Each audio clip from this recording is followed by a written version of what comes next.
बिस्मिल्लाहिर्रहमानिर्रहीम। अस्सलाम वालेकुम नाज़रीन, नई वीडियो में खुश आमदीद। नासिर अमीन व्लॉगर के साथ मैं हूं प्रोफेसर आज़म सागर। नाज़रीन, नूर मुकद्दम केस को हम स्टार्ट से फॉलो कर रहे हैं।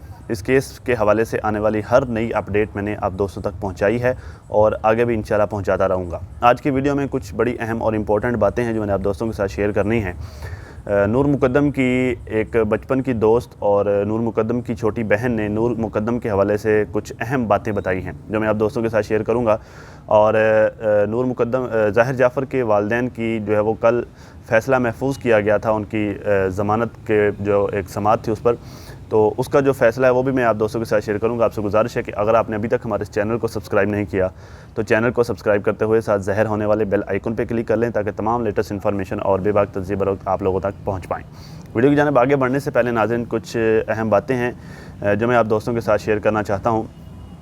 मैंने जब ये वीडियोस बनाना स्टार्ट की नूर मुकद्दम के हवाले से इस केस को फॉलो करना शुरू किया तो बहुत सारे लोगों ने, बहुत सारे लातादाद दोस्तों ने मुझे अप्रिशिएट किया और इस अमल में मुझे अप्रिशिएट करने में मेरे बहुत सारे भाई और बहुत सारी मेरी माएँ बहनें भी जो हैं वो पेश थीं और बड़े अच्छे अल्फाज में उन्होंने मुझे अप्रिशिएट किया। मैं उनका शुक्रगुज़ार हूँ। लेकिन कुछ दोस्त और कुछ बहनें ऐसी भी थीं कि जिन्होंने जो है वो मुझे गालियाँ भी दी, बुरा भला भी कहा और मुझे कहा कि मैं कंटेंट जो है वो किसी दूसरे का कॉपी कर रहा हूँ, किसी दूसरे का कंटेंट चुरा रहा हूँ, बातों को बार बार रिपीट कर रहा हूँ और जो है मैं बिक गया हूँ, मैं झूठ बोल रहा हूँ।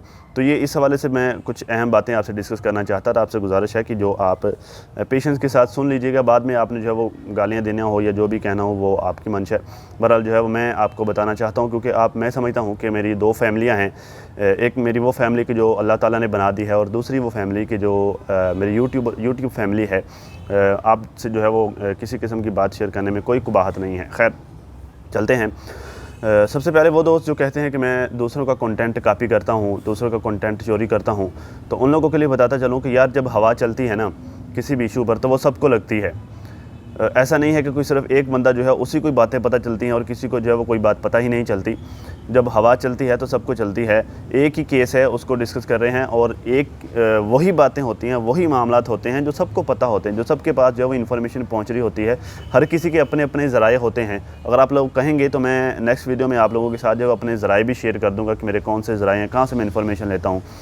हर जगह पर जो है वो हमारे दोस्त होते हैं, कुछ जर्नलिस्ट दोस्त होते हैं जिनसे जो हम इन्फॉर्मेशन ले रहे होते हैं और कुछ जो है वो मुख्तलिफ जो है वो हमारे ज़राए होते हैं। आप कहेंगे तो मैं शेयर कर दूँगा, खैर वो ज़रा डिटेल में जाना पड़ेगा तो मैं आपको समझा दूँगा। और दूसरी बात यह है कि बातों को बार बार रिपीट करना, तो ऐसा है कि देखें अब नूर मुकद्दम वाले केस को ही ले लें। अगर इस केस को सिर्फ एक बंदा जो है वो डिस्कस कर रहा होता, डेफिनेटली आप लोग, बहुत सारे लोगों ने मुझे कहा कि मैंने मुबश्शिर लुकमान को कॉपी किया। चलो मान लेते हैं। मुबश्शिर लुकमान साहब जो हैं वो बड़े सीनियर सहाफ़ी हैं, मैं उनकी बड़ी रिस्पेक्ट करता हूँ, इनफैक्ट मैं उनका बहुत बड़ा फ़ैन भी हूँ। अगर उनको मैं वो सिर्फ इस इशू को जो डिस्कस कर रहे होते तो मुझे बताएं कि जब ये केस हुआ उसके बाद सिर्फ मुबश्शिर लुकमान इसको जो है वो डिस्कस करते तो क्या ये केस जो है वो जैसे दुनिया में इसकी एक हाइप पैदा हुई, जैसे लोगों ने जो है उसको फॉलो करना शुरू किया, जैसे लोगों ने इसमें दिलचस्पी ली, इस वजह से हाइप क्रिएट होने की वजह से जो है इस केस के हवाले से जो है वो एक हुकूमती मशीनरी जो है वो अमल में आई, वो जल्दी वो गिरफ़्तार हुआ, उसके पेरेंट्स गिरफ़्तार हुए, कोर्ट में जो है उसको पेश किया गया, अब जो है वो सारे अडयाला जेल में हैं। तो क्या ये सब कुछ हो जाना था किसी एक बंदे के डिस्कस करने से? सभी ने डिस्कस किया, सारे यूट्यूबर, मेरे दोस्त, मेरे भाई, मेरी बहनें और मीडिया, सोशल मीडिया, सभी ने जो है वो इस पर आवाज़ उठाई, सभी बोले, हर किसी ने अपना पॉइंट ऑफ व्यू दिया, हर किसी ने सुना, हर किसी ने जाना, हर किसी का अपना पॉइंट ऑफ व्यू था। तो ये बात सब तक पहुँची, एक पूरी दुनिया में ये बात फैली और उसके बाद जो है वो उसके बाद अब क्या हुआ आप लोग अच्छी तरह से देख रहे हैं। तो सिर्फ इस केस के हवाले से नहीं, कोई भी इशू आता है, कोई भी केस आता है, खुदा न खासा मेरे मुंह में खाक, अल्लाह ना करे ऐसा कभी हो कि दोबारा कोई इस तरह का मामला आए, तो आप लोग क्या समझते हैं कि अगर इस पर कोई डिस्कस नहीं किया जाएगा, इस पर बात नहीं की जाएगी तो क्या वो जो है वो केस सॉल्व हो जाएगा, उस पर एक्शन हो जाएगा? ऐसा नहीं है। सिर्फ हमारे पाकिस्तान में नहीं, पूरी दुनिया में ऐसा है। जब मीडिया एक्शन में आता है, जब मीडिया बात करता है, जब मीडिया बोलता है, तब जो है वो फिर सुनवाई होती है, क्योंकि मीडिया वो होता है जो डायरेक्ट आवाम के साथ लिंक होता है। मीडिया मेन स्ट्रीम मीडिया हो या फिर सोशल मीडिया हो, डायरेक्ट लोगों के साथ वो कनेक्ट होता है तो फिर उसको सुनी जाती है। तो ये तो थी जो है वो बातों को रिपीट करना और उस हवाले से वजाहत। और जो लोग मुझे कह रहे हैं कि मैं बिक गया हूँ या मैं झूठ बोल रहा हूँ, तो उन लोगों के लिए गुजारिश है कि देखें, यूट्यूब एक ऐसा प्लेटफॉर्म है कि यहाँ पर काम करते हुए आप यूट्यूबर को कभी ख़रीद नहीं सकते। क्योंकि दो चीज़ें हैं जो मैं आपको बताना चाहता हूँ, क्योंकि एक तो वीडियोस बना लेना और वीडियोस अपलोड कर लेना कोई आसान काम नहीं है। स्टार्ट से एक आम बंदा जो कि मोबाइल इस्तेमाल करता है, जो लैपटॉप और कंप्यूटर इस्तेमाल करता है, वो वीडियोस बनाकर अपलोड करना उसके लिए आसान काम नहीं, उसको बड़ी मेहनत करनी पड़ेगी, उसको सीखना पड़ेगा वीडियो को रिकॉर्ड करना, फिर उसको बनाना, एडिट वगैरह करना, उसको अपलोड करना और फिर उसको आप लोगों तक पहुंचाना। ये बड़ा काम होता है, हर किसी के बस की बात नहीं होती। इवन के एक आम बंदा जो है वो कैमरे के सामने बैठकर बात कर लेना भी बहुत बड़ी बात होती है आम बंदे के लिए। तो ये सब कुछ जो एक मुश्किल काम होता है। जो मुझे दोस्तों ने कहा जी तुम व्यूज़ लेने के लिए, वॉच टाइम और पैसे इकट्ठे करने के लिए वगैरह वगैरह, ठीक है वो भी एक फैक्टर होता है। ये सब कुछ इतनी मेहनत करने के बाद, रातों को जाग कर जो है वो काम करने के बाद अगर जो है वो एक बंदे को अप्रिशिएट नहीं किया जाता, उसको जो है व्यूज़ नहीं मिलेंगे, तो डेफिनेटली वो डिसअपॉइंट होकर छोड़ देगा। तो वो ये भी एक फ़ैक्टर होता है। लेकिन मेन फैक्टर वो होता है वीडियोज़ बनाने का, वीडियोज़ अपलोड करने का, कि जो है वो आप किसी भी इशू पर बात की जाए, उस इशू को रेज़ किया जाए, अपनी आवाज़ बुलंद की जाए ताकि उस पर एक्शन लिया जाए, ठीक है। और रही बात जो है वो पैसे लेने की, ख़रीदने की, तो किसी भी यूट्यूबर को आप इतनी आसानी से ख़रीद नहीं सकते, क्योंकि ये प्लेटफॉर्म जो है वो अगर कोई बंदा अच्छा काम कर रहा है, अगर कोई बंदा जो है वो अच्छी बातें कर रहा है, तो उसको कम से कम इतना ज़रूर उसको जो है वो अर्निंग उसकी हो जाती है कि वो एक बाइज़्ज़त जो है वो रोज़गार के तौर पर जो है वो अपनी ज़िंदगी गुजार सकता है, उसको बाइज़्ज़त रोज़गार मिल सकता है।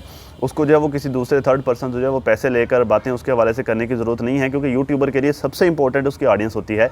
अगर वो अपनी ऑडियंस को असल बातें बताएगा, सच्ची बातें बताएगा, असल हक़ाइक़ बताएगा, तो उसकी ऑडियंस एंगेज रहेगी और उसका ये प्लेटफॉर्म जो है, उसका ये जो एक चैनल है यूट्यूब का, वो बरकरार रहेगा, वो जो है वो काम करता रहेगा, तो वो उस काबिल रहेगा कि उस पर वीडियोज़ अपलोड कर सके। जब चैनल ही नहीं होगा, जब वो पैसे लेकर लोगों को गलत बातें बताएगा, लोगों से झूठ बोलेगा, लोगों से हेरा फेरी करेगा, तो कौन उसको देखेगा और कहाँ से उसका चैनल चलेगा? जब चैनल नहीं चलेगा तो फिर ख़रीदने वाला कौन होगा? देखें, ये एक जो है वो टेक्निकल बात है, जो है वो आप लोगों को समझनी चाहिए। तो खैर ये तो थी, इस वाले से मैं वजाहत नहीं देना चाहता था, क्योंकि वजाहत जो होता है वो झूठा बंदा देता है, ना ही मैं कोई वजाहत दे रहा हूँ। लेकिन एज़ आ यूट्यूब फैमिली मैं ये लाजमी शेयर करना चाहता था, क्योंकि बहुत सारे दोस्तों ने मुझे अप्रिशिएट भी किया, बहुत सारे लोगों ने गालियाँ भी दी, जो है वो उल्टी सीधी बातें भी कहीं। तो आप सब लोग जो हैं वो मेरी यूट्यूब फैमिली माशाल्लाह सारे वेल एजुकेटेड हैं, पढ़े लिखे लोग हैं। तो अगर जो है वो आप किसी को अप्रिशिएट नहीं कर सकते, किसी के लिए अच्छा नहीं कह सकते, तो कम से कम बग़ैर रिसर्च किए, बग़ैर तहकीक किए, बग़ैर जाने किसी को डिमोटिवेट भी ना करें। तो खैर चलते हैं अब आगे हमारे मौजू की जानिब। दो बातें नाज़रीन आपसे शेयर करता चलूँ कि दो ख़वातीन हैं, दो लड़कियां हैं। एक जो है वो नूर मुक़द्दम की बेस्ट फ्रेंड, जो कि बचपन की दोस्त थी, जो कि शुरू से जो है वो नूर मुक़द्दम के साथ पली बढ़ी, और दूसरी है नूर मुक़द्दम की छोटी बहन, जिसका नाम जो है वो सारा मुक़द्दम है। मेरे पास जो है वो ये मेरे लैपटॉप और टैब पे मैंने जो है वो इन्फॉर्मेशन इकट्ठी की है, मैं आपसे शेयर कर देता हूँ। राबिया मसूद नाम है नूर मुक़द्दम की दोस्त का। ये शुरू में जो है वो ऑस्ट्रेलिया में एक साथ रही हैं, और वो भी जो है वो एम्बेसडर की ही बेटी है।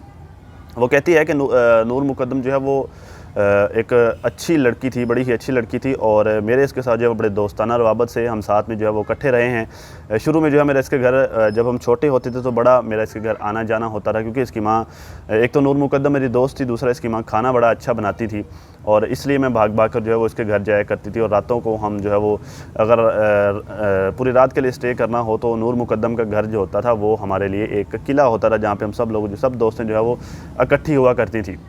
और ये बड़ा लंबा चौड़ा जो है वो उसने एक नोट लिखा, मैं बड़ी शार्टली जो है बड़े अहम पॉइंट्स इसमें से आपको जो है वो निकाल के दे देता हूँ। वो कहते हैं 2020 में जब मैं नूर मुक़द्दम से मिली, तो नूर मुक़द्दम में वो रमज़ान शरीफ का महीना था, और मैं जब नूर मुक़द्दम से मिली तो वो रोज़े से थी, उसने रोज़ा रखा हुआ था, और फिर हमसे एक्सक्यूज़ करके, हमसे माज़रत करके उसने अपना रोज़ा इफ्तार किया और नमाज़ पढ़ी। उसके बाद हम पार्क में गए। अब यहाँ पर एक बात नाज़रीन जो है मैं शेयर करता चलूँ आप दोस्तों के साथ, मेरे जहन में आती है कि एक ऐसा फेज़ भी था नूर मुक़द्दम की लाइफ में। अभी ठीक है, अभी वो जो है वो औरत मार्च में उसने शिरकत की, और फिर इस तरह के उसने वो ज़रा लिबरल हो गई थी।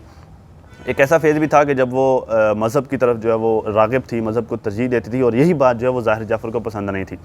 अब ये कहती है नूर मुक़द्दम की दोस्त के, जब मैं नूर मुक़द्दम से मिली तो वो बड़ी डिप्रेस थी, वो परेशान थी ज़ाहिर जाफ़र के रवैये के हवाले से, और जब उसने जो है वो ज़ाहिर जाफ़र के हवाले से उसका बिहेवियर कैसा है, ये सब कुछ जो है वो मेरे साथ डिस्कस किया। और कहती इवन कि जब नूर मुक़द्दम की जो है वो उसको कत्ल किया गया, तो मुझे किसी ने ये नहीं बताया कि नूर मुकद्दम का कत्ल हो गया या नूर मुकद्दम जो है वो ख़त्म हो चुकी है। मुझे जो है वो लोगों ने अफसोस और हमदर्दी का इज़हार मेरे साथ किया, और जब मुझे ये पता चला तो सबसे पहले जो बात मेरे जहन में आई वो ये थी कि ज़ाहिर जाफ़र ने नूर मुकद्दम को कत्ल कर दिया होगा या उसके साथ कोई इस तरह का जो है वो हरकत की होगी, बजाय इसके कि मेरे जहन में आता कि कोई एक्सीडेंट या फिर कोई हादसा, बल्कि मेरे जहन में जो बात आई वो ये थी कि ज़ाहिर जाफ़र ने उसको कत्ल कर दिया होगा। और ज़ाहिर जाफ़र का रवैया नूर मुकद्दम के साथ ऐसा था, और नूर मुकद्दम उसने कहा, जैसे मैंने आपको स्टार्ट में बताया, कि वो मज़हबी थी और उसको ज़ाहिर जाफ़र को मज़हब से जो है वो उसके मज़हब के से जो है वो परेशानी थी, इसलिए वो उसके साथ जो है वो टॉर्चर करता था। तो ये बातें बड़ी अहम थी।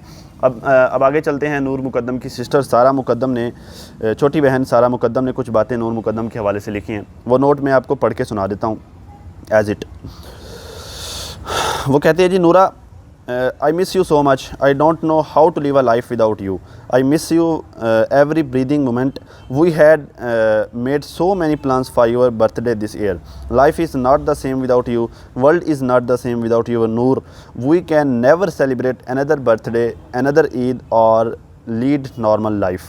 May Allah bless you with the highest ranks in Jannatul Firdaus, and may we all get reunited again as a family in Jannah.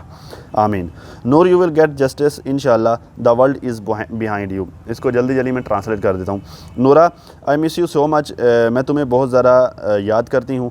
I don't know how to live a life without you. मैं नहीं जानती कि तुम्हारे बगैर ये life जो है मैंने कैसे गुजारनी है। I miss you every breathing moment. मैं हर सांस के साथ तुम्हें याद करती हूँ।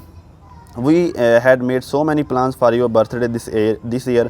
इस साल तुम्हारी बर्थडे के लिए हमने बहुत सारे प्लान्स बनाए थे, बहुत सारे मंसूबे बनाए थे। Life is not the same without you. तुम्हारे बगैर ज़िंदगी पहले जैसी नहीं है। World is not the same without your Noor. तुम्हारी रोशनी के बगैर ये दुनिया पहले जैसी नहीं है। लफ्ज़ नूर का मतलब भी रोशनी ही होता है। We can never celebrate another birthday. हम कोई और बर्थडे कभी भी जो है वो उसको इंजॉय नहीं कर सकते, ना ही कोई ईद, अनदर ईद, ना ही कोई ईद, और लीड नॉर्मल लाइफ लिव्स, और ना ही जो है हम आम रूटीन में ज़िंदगी गुजार सकते हैं। May Allah bless you with the highest ranks in जन्नतुल फिरदौस। मेरी दुआ है कि अल्लाह ताला तुम्हें जन्नत में आला मकाम अता फ़रमाए। And may we all get reunited again as a family in जन्ना।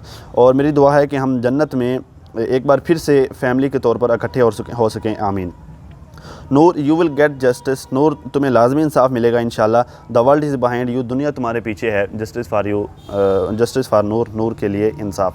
अब आ जाएं कि आज जो कि कोर्ट ने फ़ैसला जारी किया है, तो उस फ़ैसले में जो है वो उनकी जो ज़मानत की अपील थी, दरख्वास्त थी, उसको ख़ारिज कर दिया गया है। और अब जो है वो फिर से उन्हें अडयाला जेल उनको मुंतकिल किया गया है। और नेक्स्ट जो होगा उनके पास ये चांस है कि वो हाई कोर्ट में अपील दायर कर सकें इस ज़मानत के लिए।